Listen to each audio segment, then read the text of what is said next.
ঢাকায় দ্বিতীয় new market বা গাউসিয়ার খবর কি জানেন? সম্প্রতি কেনাকাটায় নতুন আরেকটি হাব হয়ে উঠছে এই এলাকাটি। বিকেল থেকে তিল ধারণের ঠাঁই নেই এখানে।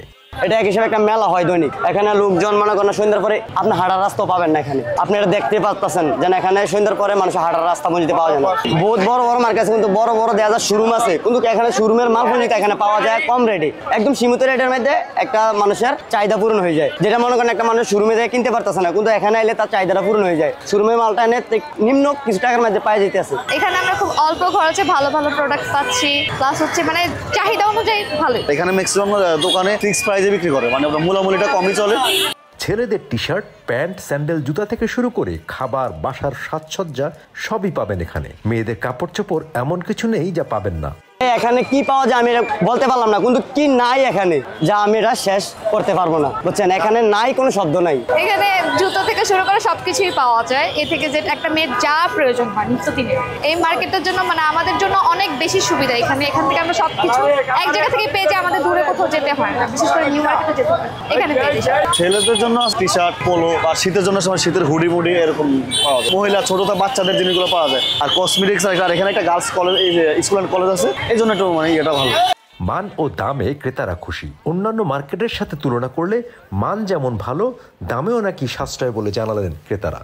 এখানে এসে তো সবকিছুই সুবিধা, অনেক কম দামে সবকিছু পাওয়া যাচ্ছে। মানে 20 টাকা থেকে শুরু করে কসমেটিক্স আইটেমগুলা, দেন রাস্তার পাশে থেকেও মানে অনেক ভালো জিনিস আমি বেছে নিতে পারতেছি এরকম আর কি। 2 বছর ধরে মাঝে মাঝে এখানেই আসি। এইখানে হচ্ছে রিজনেবল প্রাইজের ভিতরে হচ্ছে সবকিছু কেনাকাটা করা যায়। এইখানে মনে করেন নিম্নবিত্ত, মধ্যবিত্ত সবাই হচ্ছে এখান থেকে কেনাকাটা করতে পারে। আর এখানে আপনার সব ধরনের জিনিসগুলো পাওয়া যায়, প্রিমিয়াম এক্সপোর্টের মালগুলো পাওয়া যায়। শোরুমে তো মনে করেন নিজস্ব ট্যাগ লাগানো, নিজস্ব কাস্টমাইজ করা মাল থাকে। আর এখানে গার্মেন্টসের যে মালগুলো থাকে, অনেকে গার্মেন্টসের মাল বিক্রি করে, অনেকে লোকাল মাল বিক্রি, বিভিন্ন ধরনের জিনিসগুলো মানে ক্ষুদ্র থেকে বৃহত্তর জিনিসগুলো হোপ মার্কেটে পাওয়া যায়। নিম্নবিত্ত থেকে উচ্চবিত্ত সবার বাজেট ও মানের পণ্যই এখানে পাওয়া যায় বলে জানা গেল।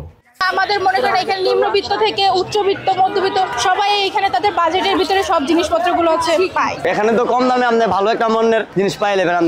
আমি তো একবারে বললাম যে শোরুমে যেটা পাবেন এটা আপনি এনে নিম্ন দামে পেয়ে যাবেন। আপনি যদি অ্যাপেক্স বা বাটা শোরুমে যান বা যে কোনো শোরুমে যান, আপনি এখানে 3000 4000 টাকার একটা প্রোডাক্ট কিনতে হচ্ছে। এখানে আসে 200 150 250 300 টাকার মধ্যে, সর্বোচ্চ 500 টাকা। কিছু হাই ক্লাস মাল হলে 500 1000-এর মধ্যে মনে করেন না ভালো একটা জিনিস পাওয়া যায়, যার কারণে হোপ মার্কেটে আসে।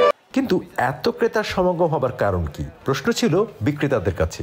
কারণ হচ্ছে ভাই এখানে হচ্ছে আপনার ভালো ভালো প্রোডাক্ট মানে ভালো সব দিকে ভালো পায়, এই জন্য। আর টাকার দিকেও মানে কম রেটে পাওয়া যায় আর ভালো জিনিস পাওয়া যায়, এই জন্য মানুষ আসে বেশি। এখানে তো অবশ্যই বেশি বিক্রি হয়, কারণ এটা তো মার্কেটের শেষ নেই, এটা শুরু আছে, আমাদের শেষ নাই। এটার মধ্যে তো অবশ্যই বিক্রি বেশি, দোকান বেশি। গুলিস্তান কন, এবার নিউ মার্কেট কন বা বড় বড় শপিং মল কন, সব জায়গাতে বেচা কিনে এখানে ভালো হয় ইনশাল্লাহ। এটা আল্লাহ রিজিকে মিলে দেয় সবারই। আমি এখন আসছি 10 নাম্বার হোপের সামনে। এটা মনে করেন না আপনার 6টা থেকে স্টার্ট, ভিড়টা বেশি। আর না তো সকাল থেকে মোটামুটি মানুষ থাকে এখানে। শুক্রবার আর বৃহস্পতিবার কাপাই লাগবে ভাই। শুক্রবার আর বৃহস্পতিবার মনে করেন আপনার হাঁটার জায়গাটা পর্যন্ত কষ্ট হবে, বেশিরভাগ ভিড় দেখা যায়, তখন বন্ধের দিন থাকে। আর এখানে মানুষ সবসময় বেশিরভাগ কেনাকাটা করতে আসে। আপনার কাপড় থেকে শুরু করে সবকিছু আপনি এখানে পাবেন। মানে ক্ষুদ্র ক্ষুদ্র আইটেমগুলো আপনি কম দামের মধ্যে পেতে হলে আপনার হোপ মার্কেটে আসতে